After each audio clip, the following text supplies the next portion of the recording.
Hi, it's Colleen Taylor here at South by Southwest TechCrunch TV. We are at the NewTek studios here on the floor in the main convention center of South by Southwest. Here with me is Adam Goldstein. Goldstein. Sorry, the founder and CEO of Hipmunk, the hot travel search app. How's it going? Things are great. We've been having a really fun time at South by Southwest. Our users have been coming up to us both when we're dressed like this and when we're dressed in the Hipmunk costume, and they've just been falling over themselves trying to get their picture taken with us and all sorts of stuff. It's been really fun. You guys absolutely have the cutest mascot, I think, of I agree. any startup at this time. I mean, it could always, you should keep it sharp. But yeah, it could change, but I'm pretty confident that we're leading the cutest mascot race right now. Cool. So how many people, can you give me any stats on who booked their South by Southwest stuff using Hipmunk? I mean, you guys are really popular with, especially the early adopter crowd, but how has it been? Yeah, so I don't know the exact number of people who've booked, but I definitely know when we looked at the statistics of how many people are booking to Austin normally versus the week of South by Southwest, it jumps by like a factor of 10. It's like this huge spike, and then as soon as South by Southwest is over, it drops right back off. Yeah, and you guys are hotels now also. Can you tell me about how the hotel search has gone? Because you started with just the flight search, and that was cool. But yeah, so when we started out with Hipmunk, we were known for flights because that was all that we had. But we rolled out this hotel feature on the web last year, and then we rolled out hotels on our mobile app in January, and it's been getting a ton of great press. People absolutely love it. One of the favorite features people have is you can see where the different kinds of neighborhoods are in a city, like where are the places where there is good nightlife or where there's a lot of shopping or whatever it is. But the one that people seem to like the most is the Vice heat map. So you can see where all the casinos and strip clubs and whatever are. And some users tell us that they like that because then they can figure out where not to stay. Okay, good. And I have to say something about the general show here. We're going to be here for the next hour. We're starting here with Adam, who's wonderful, but later in the show we have an interview that we did earlier with Dave Warren, the CEO of Path. And we're going to have some of our TechCrunch TV other writers, Alexia Maybe and Eric Eldon here, and the CEO of the Highlight app, which is really hot here at South by Southwest, and Robert Scoble telling us about all of the apps and things that he's seeing here at South by Southwest and what he's excited about. So, are you excited? I'm excited. Can you stand it? So I want to also ask you, there was a study that came out, I guess, last week or in this past week from the Federal Aviation Administration. They basically said, you know, airfare is not going to get any cheaper anytime soon, that fuel prices are going to stay really high. Yeah. What does this mean for travel apps? I mean, a lot of you guys compete on price. Yeah. Well, so at Hipmunk, we've never been as much about price as we've been about trying to take the agony out of your trip. Okay. And so when you sort results on Hipmunk, it's all about sorting by least agony.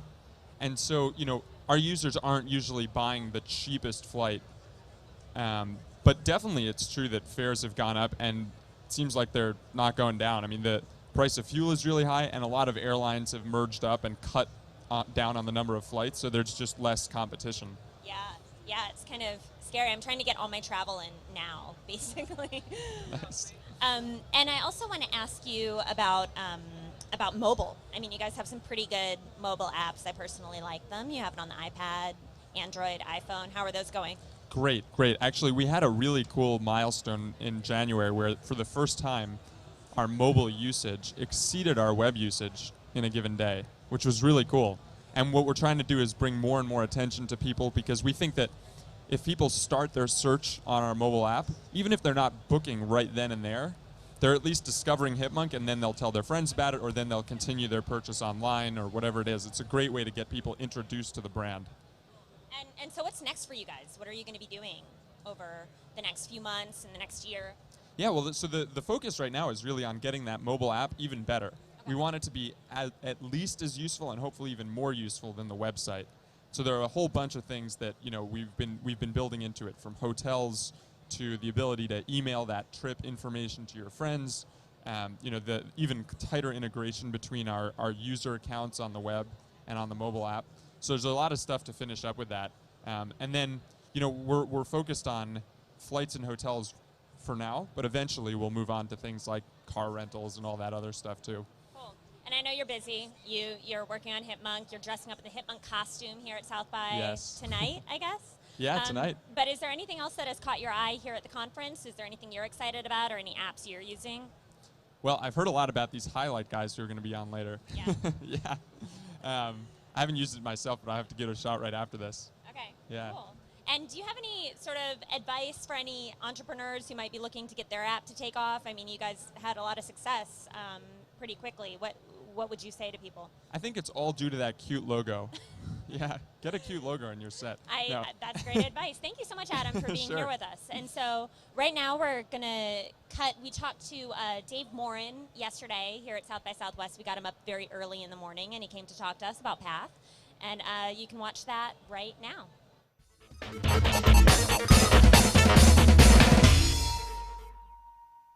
Hi, I'm Colleen Taylor with TechCrunch TV. Here with me is Dave Morin, the founder and CEO of Path. We're here at South by Southwest. So let's talk Path 2.1. That just came out, I guess, not even a week ago now. What can you tell us about what's new and why you guys are going in this direction? Sure. Our big news for Path 2.1 is that we are releasing the Path API for the first time, and it's a private API to start. We're starting with a single partner, Nike, and we're super excited about that because at Path we're all about helping people share their lives, share their day with the people they care about the most, and a big part of people's day is working out, and we think what Nike's up to in that space is sort of pretty interesting and sort of visionary, and so we're working sort of to get that integrated into people's paths. And at the same time, you released some pretty cool photo updates, at least for iOS, right? So it's not that you're going down the route of just health things. You're also keeping the photo stuff pretty good. Yeah, I mean, at Path we really care about helping people tell stories and sort of add color to their day, add interestingness around their day. And so we constantly are trying to make our camera better. We added a couple of cool features to the camera this time.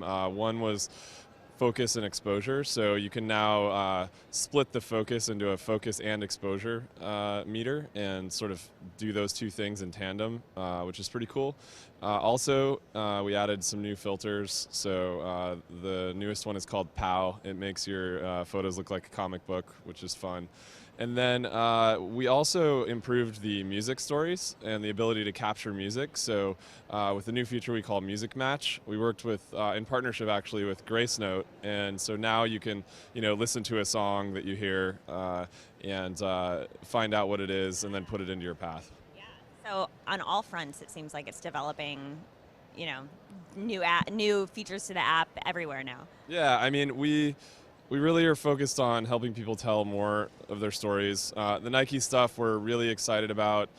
We started with running, so Nike Plus running has been a big, they've been a big part of the App Store for many years, and many people use it. And so we started there. You can add a map, beautiful map that's all touch enabled. Once you're done with your run. And when you start out going on a run, we actually update your path saying, Coleen went for a run through the rain in Austin. And so we actually do some really neat contextual things.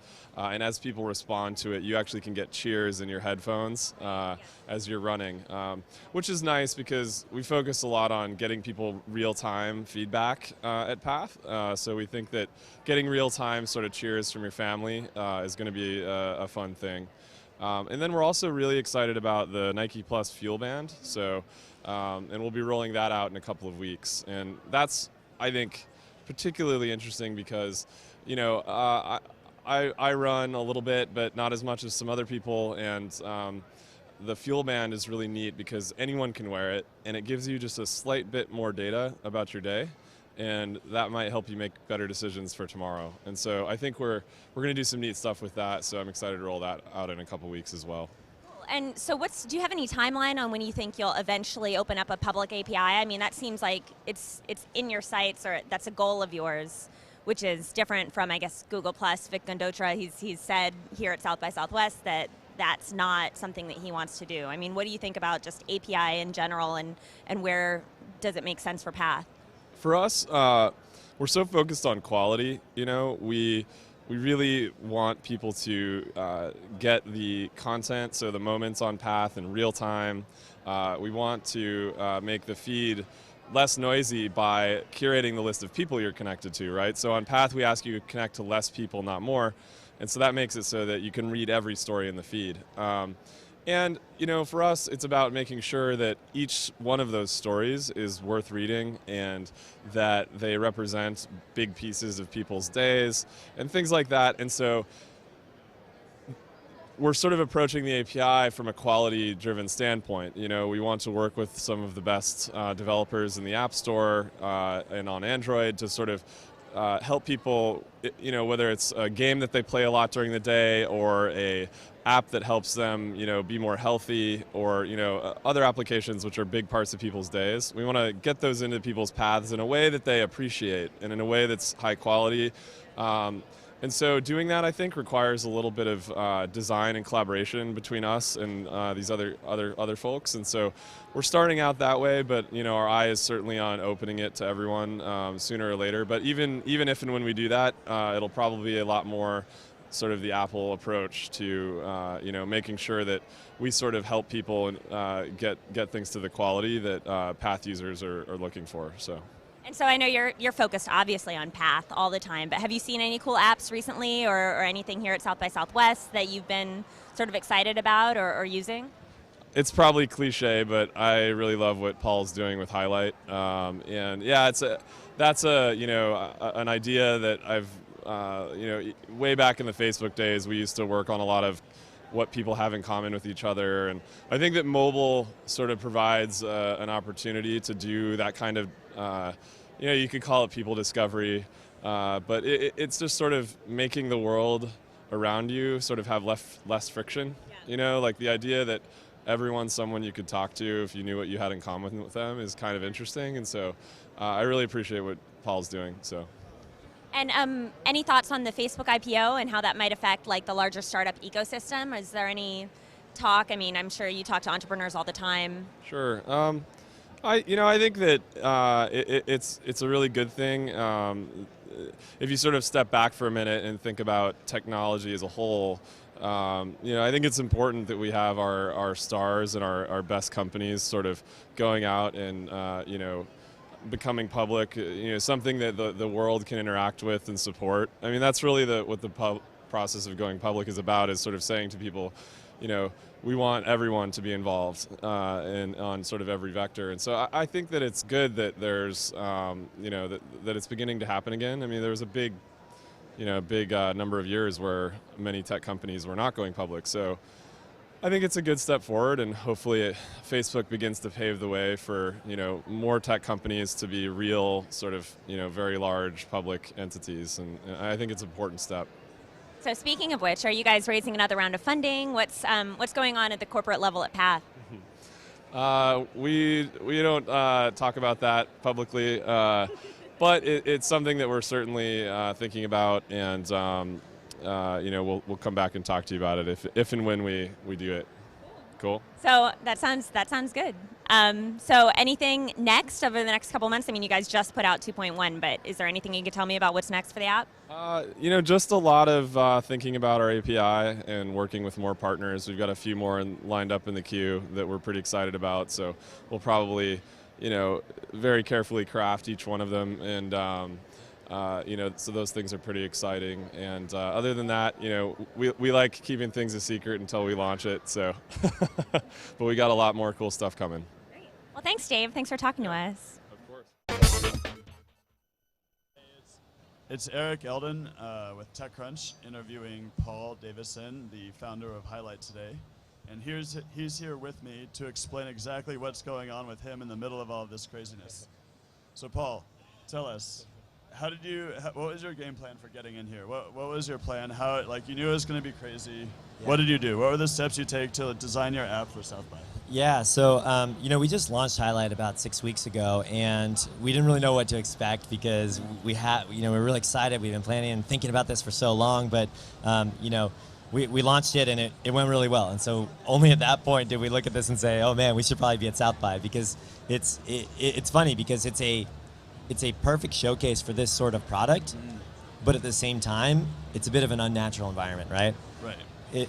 So I mean, just walk me through, like, how did you time your launch ahead of South by, knowing that you're going to be here? We didn't really consciously do that. We were just building as fast as we could, and we launched in January. And once we sort of came up for air after the launch, we realized that South by was about 6 weeks away, and so we should probably go and really focus on that. So we just put our heads down, and we thought a lot about what needs to change about this app to make it work in this environment where you have these levels of density, and you're sort of fast forwarding to this artificial state of ubiquity. And we try to think about it in terms of use cases, right? So what are the 3 or 4 things that people are going to want to accomplish at South by? What are the top use cases, and how can we really build something that works for those?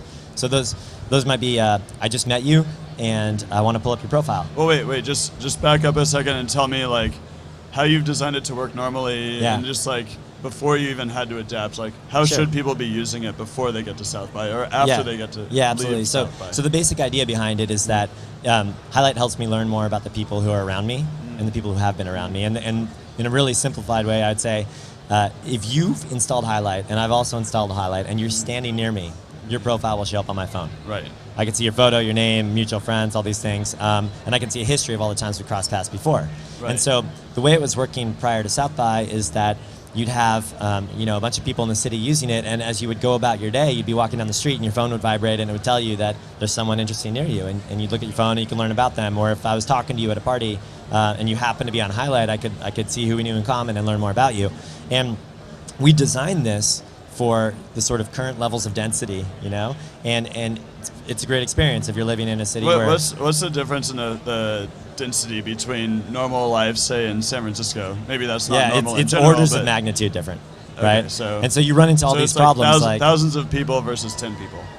Like, what's the calculation there? Yeah, the way we think about it is it's really in terms of use cases, right? So if I'm talking to you and I'm in San Francisco at a party, the odds are there are going to be fewer than 10 people in the room that have Highlight, right? There's a very good chance that that's the case. But maybe here, not in the future, but right now at least. Yeah, hopefully. But here, it's pretty conceivable that there would be 1,000 people in the room that have it. Mm-hmm. So if I'm talking to you and I want to pull up your profile, how do I do that? Location technology isn't good enough right now to know the difference between 2 feet away and 20 feet away. Right. And so we had to think about things like, okay, let's add search so that I can quickly pull up your profile. Right. Let's add the ability to see who's currently near me right now. Because Highlight is more of a timestamp, reverse timestamp history, and so we wanted to be able to see who's still near me. So what are the most important factors for South by Southwest? What are you tuning up to show people? Yeah, so the most important thing about South by Southwest, I think, is to we wanted to be here and we wanted to make every part of South by better for people. We wanted you we didn't want to come and throw a 3-hour party and try and get cool people to come to it. What we wanted to do was make every part of South by better for people, make every event, every breakout session, every talk better, because you can learn more about people, you can remember them, you can just sort of browse who's in the room, know when your friends are nearby. And we wanted people to get excited about it, see how powerful it can be, and then go back home to LA, to Chicago, to Paris, and tell their friends about it. So what do you think about the criticism that it's too noisy, or it's sending you the wrong signals? Yeah. Or I had to uninstall it because it was killing my battery? Yeah, no. What do you tell these people? It's totally fair. I'd say there's a little backlash at this point. Maybe we've hyped it up too much. Who knows? No, I think that it's, starting to say before is like it's a perfect showcase for this product because everyone is here and is interested in learning about the people around them, and they want to remember them, and there are all these things we can help make better, but at the same time it's an unnatural environment because it's so noisy, and battery life is already a problem at South by even before people start using location apps, and so you have to really think about that. I think all of these are really important things, and we're paying really close attention to them, but they're also solvable, and so we've been coding throughout the week, and we've been doing things like increasing the relevance of the people that show up in your feed. So we've implemented all these relevance algorithms, so instead of seeing people in your feed that have 2 things in common or a couple friends in common, you're now seeing the top ones. So you see 43 people in common and 17 things in common, and so those are all server-side things that we're just changing throughout the week. The battery life, we've done a ton of stuff to help solve for that. It's still a strain here at South by, but it's things like knowing when to intelligently switch between cell towers and GPS. Knowing that if you're at work for 8 hours, we should probably turn off GPS because that's not really useful. Let's wait till you have a significant location change. Knowing that if you live in a sparsely populated area, only use cell towers till there's more density there. Or for South by, we added we have a pause feature, Okay. and we just surfaced that in the UI earlier, so you can turn it off whenever you want. So just walk me through the type of experience you want people to have. They've used the app, they've made all these connections, they highlighted people. What should they expect when they go home? What's going to be different about the experience? Yeah, exactly. So I think we're going to have more users in every city when people go home because they start to tell their friends about it, and that's great, right? And more people have heard about it. There's been a lot of press about this. But what's going to be different about like the day-to-day thing? Like, are you just going to tune everything back up? So you're just going to like... Yep. Everything's going to be a notification now? No.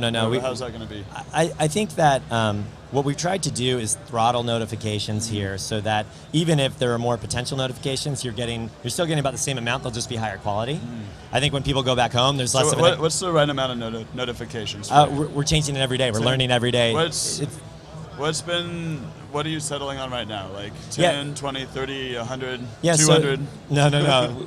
I think it's probably single digits per day, right? Okay. But if people send you a lot of messages... I have other apps on my phone right now that are like 50. I get 50 notifications a day from a single app. It depends. Like sometimes if you're using this as a messaging app, you want a notification every time. Sure. If it's just someone nearby, that's more of a nice to know. If it's that someone had highlighted you, some people might want to know that every day. And I think for the next version of the app, what we want to do is provide more granular notification control so people can choose what they want. But I think absent of that data, I think it's probably single digit per day. I think when people go back home, another thing that changes is it becomes less of a browse experience, right? Because you can no longer have the expectation that I can open it up at random and there will be tons and tons of people around me all the time. There are all these interesting things that are happening at South by too that wouldn't normally happen. Like I found out that my friend from Brazil is a couple blocks away because a lot of people in your network tend to congregate here at the same time, right? So what's your advice to other startups who are coming to South by Southwest? Yeah. They're thinking like, well, do I try to launch ahead of time to build up the buzz? Right. Or do I try to launch here and just hit it all at once? Like, yeah. This is your first time through this type of thing. What do you say to them? I think South by Southwest is awesome and fun and productive and exhausting, and there's just so much to see here. I think it'd be really hard to launch at South by, regardless of how intentional it was. It worked for Foursquare, right? More or less. Well, they were kind of... They did it that first year, then I feel like the next year was even bigger for them, right? Right. Because they built a lot of awareness. And so I think for us it was really nice that we were able to launch back in January, got some really nice press, and people started to hear about it and tell their friends about it. And so by the time people arrived down in Austin, a lot of people had it on their phones, and a lot of people were excited to check it out. And hopefully, I actually think that when they go back home, it'll be an even better experience than it is here because you don't have the noise problems, you don't have the battery life strain of checking your phone every day, everywhere you go for South by. Yeah. So we'll get to see about that pretty soon. Yeah, we will. You need to figure out your ticket home. I hear you don't have one. No, we haven't booked one yet. But once you figure those things out, and next up, we got Robert Scoble with our own Colleen Taylor doing the interview. Awesome. Thanks, Eric. Thank you.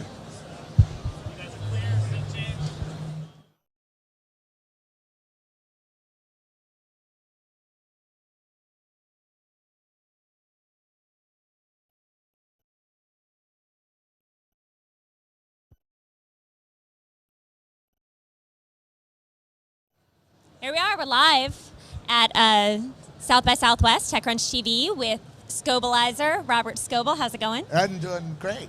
So how do you like this South by Southwest? How long have you been coming to the conference? 8 years, if I remember right. And when I first came here, there was 600 attendees at the interactive part.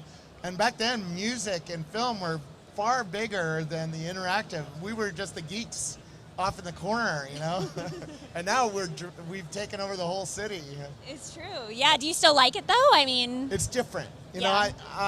This exhibit hall, for instance, feels like CES. It's professional, and there's big signs and there's big booths, and it's growing up.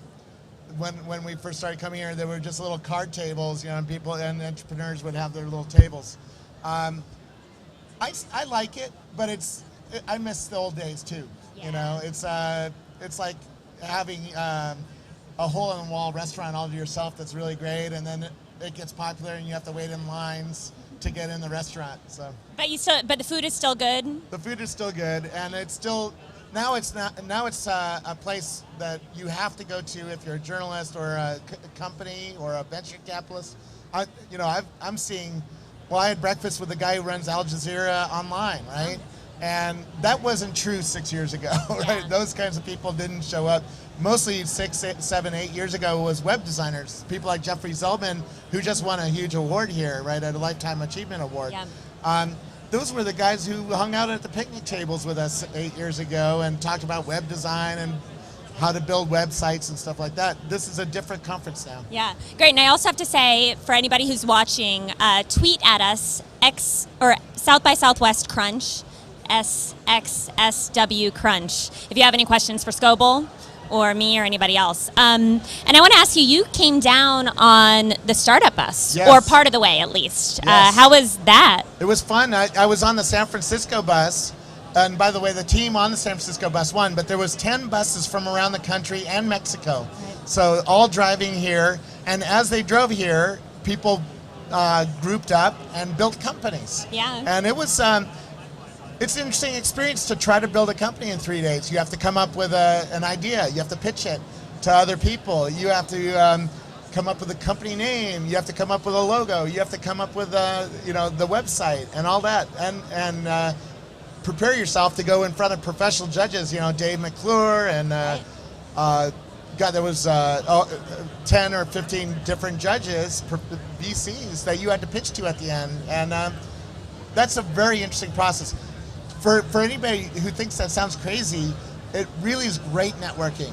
So if you're looking to build your network in a certain city, it's great because you're forced to meet other people from that city and live with them for 3 days and see if they're cool or not. Yeah. And second, it helps if you're really thinking of starting a company or you're in the process of starting a company, it helps you practice the art of entrepreneurialism.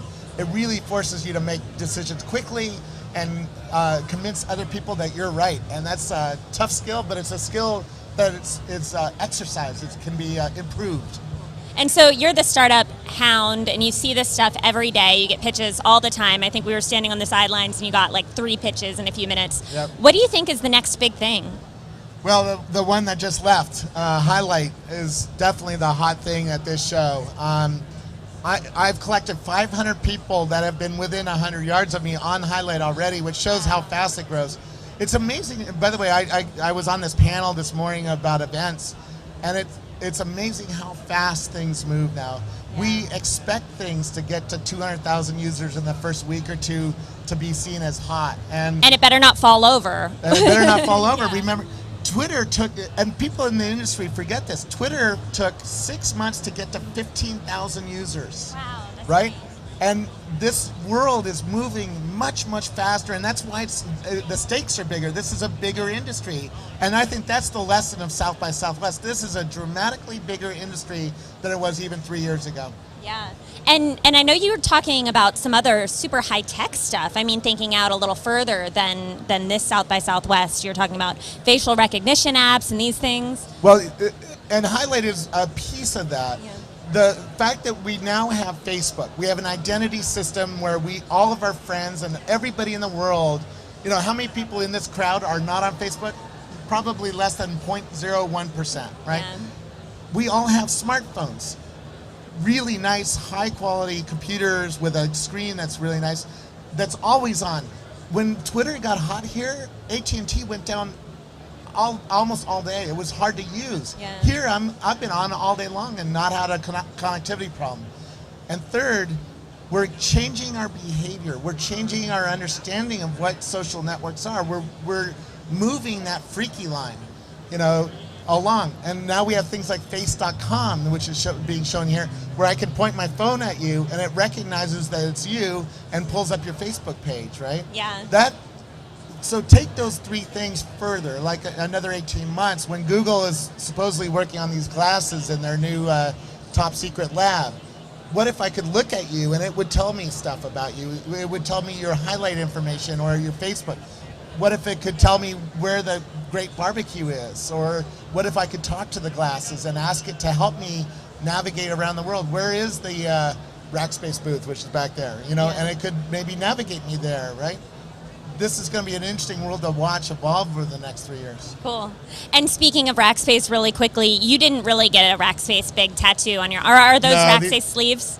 These are just sleeves that look like hat tattoos. Just anyone watching at home might think that Scoble went out and got inked one drunken night at South by. That could happen. We still have a couple days. And you brought up Google, and I know that you're really active on Google+. Yep. You have anything to say to the haters? No, all great things are hated. When Twitter came out here at South by, everybody came up to me in the hallway and said, that is the lamest thing I've ever seen. And people are doing that with Highlight right now. Yeah. God damn you, Scoble, you killed my battery. And I don't see the value in this and stuff like that. All great things have haters. And Google is in a deep hole. They're still struggling to come back because they have Facebook a 6-year lead in this industry. Yeah. And they're way behind on identity. They're way behind on interactivity. They're way behind on APIs. And they know it, but they have to catch up. And that said, you're very positive, clearly. But is there anything you're hating on right now, or that you think people should stop doing? No, I've gotten pitched a lot of Me Too things.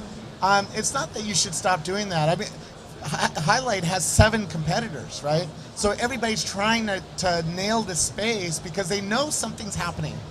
There's enough money and enough entrepreneurial ideas there, but it's execution. And the ones that are not coming out as well as Highlight are just, they made some choices, that aren't as cool. Yeah, so it's the little things that really matter. It really is, and it's tough to give feedback like that, but the market is deciding anyways, and that's how they decide. Great. Well, Robert, thank you so much for coming by, and have fun. Thanks for having me on. Great. And so next, we're going to have, don't go anywhere, we have Eric Eldon, our editor-in-chief, and our star writer, Alexia Totsis, who are coming on to talk all things South by Southwest, what they like and what they don't, and what's going on. So stay tuned.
Oh, okay. We can share a mic. We're here live. Here we go at South by Southwest, and this is Alexia and Eric. What's going on at South by Southwest, guys? What are you seeing? Well, it's sunny finally after 2 days of rain, and so all these cool location apps finally get a workout. But you were just on with Paul Davidson of Highlight, and while I love Highlight, I don't know if South by Southwest is the best use case of it. What do you think? What's the best use case? I like it in San Francisco and Palo Alto. I like it in the city. Here, I've already had, and maybe I'm an outlier, but I already have enough inbound requests to meet. I don't need any more. I can't meet with my friends. I'm not going to meet with some random stranger. So I actually like it because I meet all of these people who I've met in the tech world before. I wrote about their startups years ago. They're doing something different. They've grown their company. There's all of these interesting use cases like that, like people who are now at big companies who I've not seen in years from all over the country, all over the world, and those people are popping up for me. Granted, there's a lot of noise too, but that's what happens with social media tools anyway. Yeah, there's a lot of noise. I feel like your objective here is to try to get the most quality, the most signal in the least amount of time before you pass out or go get drunk with your friends or whatever you do here. And I don't know if Highlight is that app. I think this kind of spontaneity and serendipitous meetings are much more suited to something like San Francisco, where you have more time to be bored. I'm not bored enough to use Highlight here. So what are you bored enough to use here? I text. I think this is the year we go back to texting and Foursquare. I think we've just reverted back to just simplicity. I mean, so Dennis Curley actually said during his interview on Saturday that over like 800 people had checked into the Driscoll the night before, and it was because like people were here, they're using the app, they're trying to get back into it, and like Foursquare, the check-in, being able to say, I'm at this bar right now, that is apparently what a lot of people wanted. I don't know if there are actually 800 people at the Driscoll, there are probably more, but you know, it was a big part of the population right there. We're reverting back to Foursquare because of the app fatigue. Like, I haven't opened Foursquare for 3 months. I open it up and I'm like, oh yeah, this is useful. I know that. You know, I'm just gonna go to the Driscoll because that's where Eric is, or this or random not party go to the Driscoll, or not go to the Driscoll because that's where Eric is. So I want to talk about the house, the TechCrunch house. You guys got an Airbnb and everyone's staying in it, and it's like the people have stopped being polite and they're starting being real. So I have to give a shout out to Eric for letting me have the only bedroom in this house. Oh, what a gentleman. I'm on the floor, but I have a bad back, so I need to do it. Josh stole my towel. That was really annoying to see him walking out of the shower wearing my towel. That's gross. Wait. I went out of the bathroom today. I'm like, I'm pretty sure the person who's just peeing in the toilet and not flushing it is a dude. So I'm just gonna put it out there to the dudes who are living in this house that it has been noted. You know what? I am totally paranoid about hygiene around. You. It might be. What? Josh is like, it wasn't me. I'm paranoid. I'm paranoid about that. I'm living in a house with girls. I've seen the real world before. I know how these things go. Oh, also, Alexia does not know how to use the coffee maker. No, Every day I wake up and like there are grounds just flooding the kitchen. It's a really it's nasty. complicated coffee maker. Yes, it is. Wait, okay, so let's get back to tech. So yes, and so but I also want to talk about the parties. Like, what have been the hot spots? We went to a rave last night. Yeah, we were out until 5 a.m. We shouldn't have been. Type rave. I'm super behind on work because of it, but like we'd worked hard all week. You know, we've made a lot of progress, and I was just like, we need to unwind a little bit. So. But you went to a rave. As a team. It wasn't a rave, but people are wearing pajamas they now. were dressed as animals. Yeah, they were people are furries. wearing pajamas. Like that's so the new thing. I didn't know. This is Back to the Future here. We're talking about, you know, back to like 1998. right, and then we're talking about Foursquare, which is a few years ago. Like everything old is new again. I want to, if anybody has anything to say to us or to ask us about, tweet us at SXSWCRUNCH hashtag. Do you have anything you want to talk about? So I have a question for Alexia. Who's the real winner at South by Southwest? The Mophie battery packs for your iPhone. I've had 4 people email me saying this has been the #1 most useful thing here. So you just attach it to your phone. You walk around. It recharges. You don't need to worry about anything. I mean, Apple should just buy Mophie, right? Why build a product whose battery automatically dies after the least amount of use? Blame the app developers. Blame the users. I blame Highlight. I know you do. But yes, Mophie wins. It's totally useful. You can leave your hotel and just walk around all day. I don't have one yet because I'm lazy or cheap or waiting for them to send me one. You're supposed to wink. Oh. But is that really just helpful though at South by Southwest? I mean, does that go beyond? In general, but here's the kind of place where you leave your hotel in the morning, you run into like 1,000 different friends, you get led into random drinking activities, and all of a sudden your phone dies, you don't have the address of your hotel, and you're just in the middle of nowhere stranded. Right. So I feel like this kind of prevents that situation, and it's a total utility. I've had a bunch of people email me saying you have to write a story about this. Yeah. This is the true winner. So we will. So we will. Good. That's how nice. That's is there what anything we're else like that you're thinking? I mean, or any advice? We have like a couple days left. If people want to come up to you and pitch you, know, don't do that. Email me. I will scratch your eyes out. That could actually be a selling point. People want to see if you'll actually do that. I will. Don't. It's gonna be like a giant marketing gimmick where people like send their like employees to talk to you. And yeah. All right, fine. Pitch me, fine. So what's the big party tonight? What's going on? Jay-Z. Jay-Z. But we're not going because we're sending our team. Yeah, we're sacrificing our tickets. Oh, that's nice. I mean, Jay-Z, you know, he's great. I still listen to him sometimes, but I feel like there's fresher people at South by. You know, there's more underground groups. You're too indie for Jay-Z. Yeah. Dude, South by. Who are you kidding, Alden? I would like to go to. I'm not too cool for Jay-Z. I would like to go too. But I'm trying to make myself feel better. I feel like I'll have many more opportunities to hang out with Jigga. Nice. So what else do we want to talk about? What else is happening? Has anyone seen this yet? Oh, what do you guys think will be the big thing next year? Hashtag tired of social discovery. That's by Glass Robinson. Big data. Big data. Sorry, that's just a buzzword. No, I've actually Definitely big so data. I've gone through this love-hate thing with South by Southwest where there's just like relentless marketing. Everyone has something to sell. No one has any shame. Everyone has their own exclusive little party, and they're like trying to like feel cool about themselves and make other people feel less cool.